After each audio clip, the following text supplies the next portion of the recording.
आज हम BSc first year का ऑर्गेनिक केमिस्ट्री का एल्काइन वाला चैप्टर स्टार्ट करेंगे। एल्काइंस क्या होते हैं? ऐसे हाइड्रोकार्बन जिनके दो कार्बन परमाणुओं के बीच में ट्रिपल बॉन्ड होता है, उन्हें हम एल्काइन कहते हैं। इनका जनरल फार्मूला होता है CnH2n-2। एल्काइन डाइनों के ही आइसोमर्स कंपाउंड्स होते हैं और ये ओपन चेन वाले अनसैचुरेटेड हाइड्रोकार्बन होते हैं, जैसे एसिटिलीन, 1-ब्यूटाइन एक्सेट्रा। नॉमनक्लेचर, इनका नॉमनक्लेचर के लिए क्या करते हैं, एल्केन में एन के स्थान पर हम आइन शब्द को जोड़ देते हैं। और इसमें नंबरिंग किस प्रकार से करते हैं? सबसे पहले हम ऐसी कार्बन चेन को सेलेक्ट करते हैं जिसमें कि कार्बन कार्बन ट्रिपल बॉन्ड उपस्थित हो। यदि और कार्बन इस चेन में जो हमने लॉन्गेस्ट चेन सेलेक्ट की है उसमें नंबरिंग उस साइड से करते हैं जहाँ से कार्बन कार्बन ट्रिपल बॉन्ड नज़दीक पड़ रहा हो।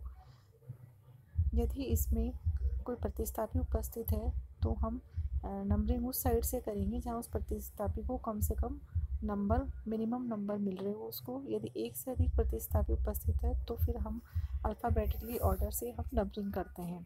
ऐसे यौगिक जिनमें एक से अधिक ट्रिपल बॉन्ड प्रेजेंट हो उसे हम डाईआइन या ट्राईआइन लिखते हैं, जैसे एथाइन, प्रोपाइन।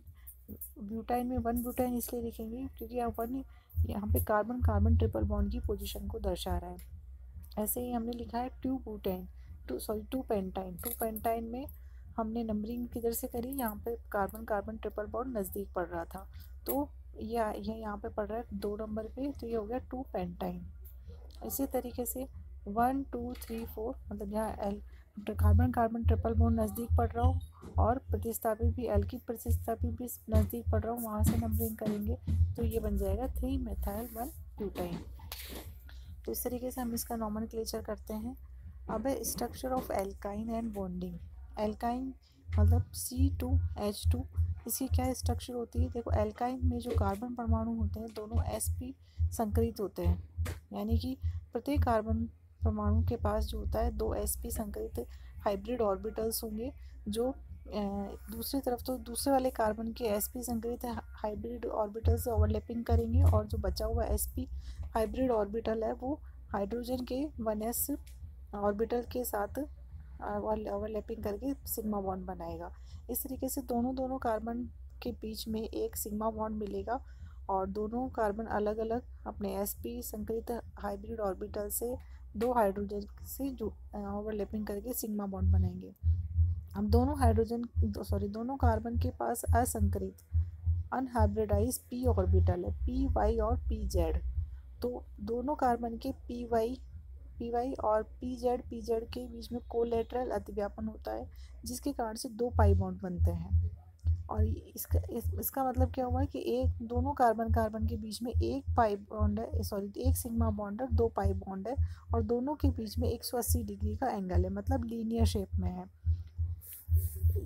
इन 2 पाई बॉन्ड के कारण सिग्मा बॉन्ड के ऊपर और नीचे की तरफ जो ये पाई इलेक्ट्रॉन्स का अभ्र है वो एक बेलनाकार आकृति में एक बेलनाकार शील्ड बना लेता है, जिसके कारण से जो एसिटिलीन की संरचना हो जाती है वो रेखीय बेलनाकार हो जाती है। कार्बन कार्बन के मध्य जो त्रिबंध की लंबाई है वो है 1.20 एंगस्ट्रॉम और उसकी जो बॉन्ड एनर्जी है वो है 200 किलो कैलोरी पर मोल। ट्रिपल बॉन्ड जो होता है छोटा होता है पर प्रबल होता है, क्यों? क्योंकि इसमें 2 पाई बॉन्ड है और एक सिग्मा बॉन्ड है।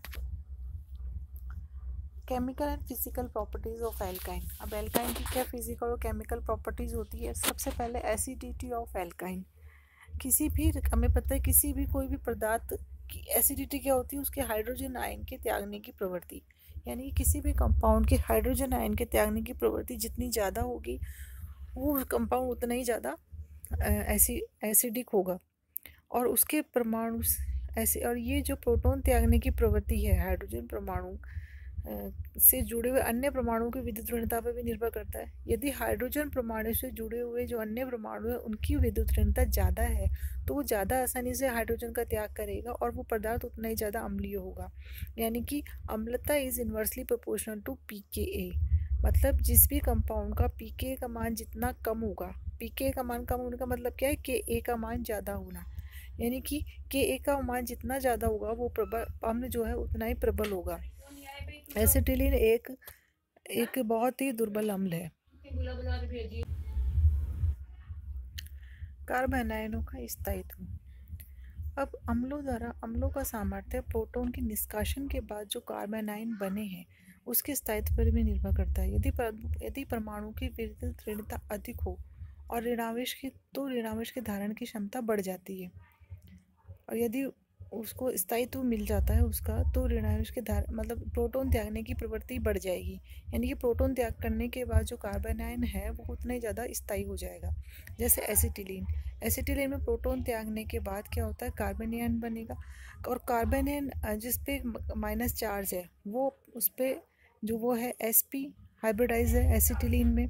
इसी तरह इथाइलिन में वो क्या है, sp2 हाइब्रिडाइज है, और एथेन में वो sp3 हाइब्रिडाइज है जो कार्बन आयन बना है। sp संकरित कार्बन परमाणु में जो होते हैं इलेक्ट्रॉनों को दृढ़तापूर्वक पकड़ने की क्षमता ज़्यादा होती है। क्यों? क्योंकि उसमें s ऑर्बिटल के जो कैरेक्टर होते हैं वो ज़्यादा होते हैं as compare to sp2 and as compare to sp3 hybrid carbon atoms. इसीलिए एसिटिलीन एथीन और एथेन की तुलना में अधिक अम्लीय होता है, क्योंकि इसमें बनने वाले ऋणायन का स्थायित्व अधिक होता है। अब इफेक्ट ऑफ हाइब्रिडाइजेशन, संकरण में होने वाला परिवर्तन कार्बन की विद्युत ऋणता को प्रभावित करता है। जैसे sp जो ऑर्बिटल है उनकी विद्युत ऋणता sp2 से ज़्यादा होगी, जो sp2 है उनकी विद्युत ऋणता sp3 से ज़्यादा होगी। क्यों? क्योंकि sp में जो है वो विद्युत ऋणता नाभिकों से कक्षकों की दूरी पर निर्भर करती है। sp में s कक्षक 50% होते हैं, sp2 में 33% होते हैं और sp3 में 25% होते हैं। अतः sp संकरित कार्बन पर उनका जो नाभिकीय आकर्षण बल है वो अधिक प्रभावी होता है, क्योंकि उसमें s के कैरेक्टर ज़्यादा है तो वो इलेक्ट्रॉनों को अधिक आकर्षित करते हैं। इस कारण से sp संकरित कार्बन अधिक विद्युत ऋणी होते हैं। अब मेथड्स ऑफ प्रिपरेशन, एल्काइनों के जो सिंथेसिस करने के वो उनको काफ़ी विधियों द्वारा उनको सिंथेसाइज किया जा सकता है। फर्स्ट है जैसे बाय एलिमिनेशन रिएक्शन, विलोपन अभिक्रिया द्वारा, जैसे by dehydrohalogenation of dihalide. जैसे हमने वेसिनिल डाई हैलाइड लिया, इनका विहाइड्रो हेलोजनीकरण करवाया जाता है तो हमें एल्काइन प्राप्त होती है। इसकी अभिक्रिया जैसे मान लो प्रबल हम KOH से करवाते हैं तो दो बार हम हाइड्रोजन हैलाइड का निष्कासन होता है। ये अभिक्रिया 2 पदों में पूर्ण होती है। प्रथम पद में तो क्या होता है कि हाइड्रोक्साइड आयन ने अटैक किया और हमें एक H2O मॉलिक्यूल मिला और एक हैलाइड आयन निकल गया, और क्या बचा पीछे से, कार्बेनियम आयन बचा। अब इस कार्बेनियम आयन के पास जो इस हैलाइड की क्रियाशीलता कम होती है, इस कारण से जो ये क्या करता है कि अब स्थायित्व प्रदान कर लेता है कि इसके जो हैलोजन जो है, देखो प्रथम पद में जो कार्बेनियम आयन बना है इसके जो कार्बन है उस पर नेगेटिव चार्ज है और उससे जुड़ा हुआ जो हैलोजन है उस पर लॉन पेयर ऑफ इलेक्ट्रॉन है, तो इनमें क्या होता है, अनुनाद द्वारा स्थायित्व आ जाता है।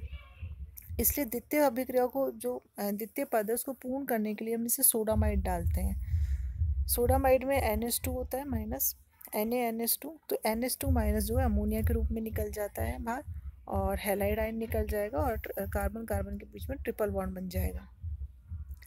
अतः द्वितीय पद में अभिक्रिया को पूर्ण करने में प्रबल क्षार सोडामाइड का प्रयोग करते हैं। जेम डाइहैलाइड होता है वो तो हमने लिया था वेसिनिल डाइहैलाइड का। वेसिनिल डाइहैलाइड क्या होता है, जिनमें एडजेसेंट कार्बन पर दो कार्बन है उन पे हैलोजन जुड़े हुए हो, और जेम डाइहैलाइड क्या होता है जिसमें एक ही सिंगल कार्बन पर 2 हैलोजन जुड़े हुए हो।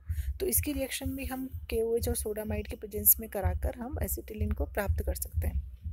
टेट्रा हैलाइडों के विहाइड्रो हेलोजनी से भी हम टेट्रा हैलाइड हम एसिटिलीन को प्राप्त कर सकते हैं। किसके प्रेजेंस में, जिंक और एल्कोहल के प्रेजेंस में।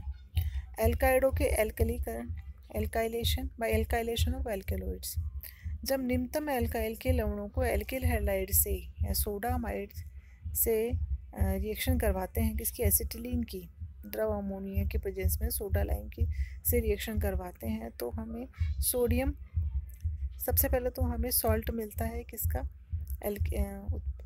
एल्किल सोडियम लवण मिलता है हमें एसिटिलीन का, और जब इसकी रिएक्शन हम दोबारा एल्किल हैलाइड से करवाते हैं तो हमें उच्चतर एल्काइन मिलता है। कुछ स्पेसिफिक मेथड्स भी हैं, जैसे आइडोफॉर्म की रिएक्शन यदि हम सिल्वर से करवाए तो हमें एसिटिलीन मिलेगा, या दूसरा है कैल्शियम कार्बाइड की रिएक्शन यदि हम जल से कराए तो भी हमें एसिटिलीन मिलेगा। तीसरा है यदि हम ग्रीनियर रिएजेंट है उसकी रिएक्शन करवाए तो हमें उच्चतर एल्काइन मिलेंगे। जैसे यहाँ में हमने लिया है प्रोपाइन या एल्काइल लिया है, इसकी रिएक्शन हमने करवाई ग्रीनियर रिएजेंट से, इसकी रिएक्शन करवाओगे हम एल्किल हाइड्राइड से बाद में तो हमें मिलेगा एसिटिलीन। अब एक केमिकल रिएक्शन, एल्काइनों की प्रमुख रासायनिक अभिक्रियाएं निम्न वर्णित द्वारा, जैसे इलेक्ट्रॉन स्नेह योगात्मक अभिक्रिया, नाभिक स्नेह योगात्मक अभिक्रिया, अपचयन क्रिया, ऑक्सीकरण अभिक्रिया, प्रतिस्थापन अभिक्रिया, बहुलीकरण अभिक्रिया, समावेश रिएक्शंस, जिनको हम 1 by 1 करके स्टडी करेंगे। इलेक्ट्रॉन स्नेह यौगिक इलेक्ट्रोफिलिक एडिशन रिएक्शन में एल्कीन की तरह ही होती है। इनमें जो पाई बॉन्ड होते हैं वो दुर्बल होते हैं, इसलिए कारण से इसमें एडिशन रिएक्शंस होती है। अब एल्काइन को संगत एल्केन में बदलने के लिए एडिशन रिएक्शन से क्या होगा, एल्काइन एल्कीन में बदलेगा। तो दो क्रियाकारक, क्योंकि इसमें दो पाई बॉन्ड है इसलिए हमें दो क्रियाकारक अणुओं की आवश्यकता होती है। जैसे प्रथम पद में क्या होता है, जैसे हमने XY से रिएक्शन करवाई तो हमें इलेक्ट्रोफाइल सर्वप्रथम अटैक करेगा, हमारे पास बचेगा न्यूक्लियोफाइल, और सेकंड जो स्टेप है जो तीव्र है ये न्यूक्लियोफाइल इस पर अटैक करके हमें एल्कीन मिलेगा। सेम इसी विधि द्वारा जो होगा इसमें हाइड्रोजन हैलाइडों का योग होगा जो कि मार्कोनिकॉफ नियम के अनुसार होता है, और यदि पेरोक्साइड के प्रेजेंस में है तो एंटी मार्कोनिकॉफ के नियम के अनुसार होगा।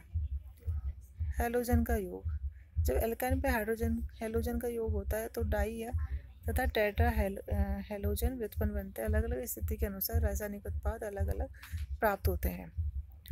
जल का योग भी इसी तरीके से होगा, पहले इनॉल बनेंगे फिर हमें कीटोफॉर्म मिलेगी। हाइड्रोक्सी बोरेशन ऑक्सीडेशन, ये रिएक्शन होती है बोरिक एसिड के प्रेजेंस में, तो टेट्रा PS3 की रिएक्शन यदि हम एल्काइन से टेट्रा हाइड्रोफ्यूरिन की प्रेजेंस में कराए तो हमें ट्राई एल्काइल बोरॉन मिलता है, और जब इसका हम पेरोक्साइड के प्रेजेंस में हाइड्रोक्सिलीकरण कराते हैं तो हमें एल्डिहाइड मिलता है। न्यूक्लियोफिलिक एडिशन रिएक्शन, एल्काइनों में पाए जाने वाले, इसमें क्या होता है कि न्यूक्लियोफिलिक एडिशन रिएक्शंस भी होती है। यदि कार्बन के पास कोई इलेक्ट्रॉन आकर्षित समय और जुड़ जाए तो ये रिएक्शन और ज़्यादा प्रबल तरीके से होती है। sp2 संकरित कार्बन sp3 संकर कार्बन की तुलना में अधिक विद्युत ऋणी होता है, इसलिए रिएक्शन यहाँ पे इजीली हो जाती है। इसके क्रियाविधि में सबसे पहले जो स्टेप होगा वो मंद गति से होगा जिसमें न्यूक्लियोफाइल अटैक करता है, और दूसरे स्टेप जो तीव्र से होता है उसमें ये जो इलेक्ट्रोफाइल है वो अटैक करेगा। जैसे अल्कोहल का योग होता है वो इसी विधि द्वारा होता है, हाइड्रोजन साइनाइड का योग है वो इसी विधि द्वारा होता है।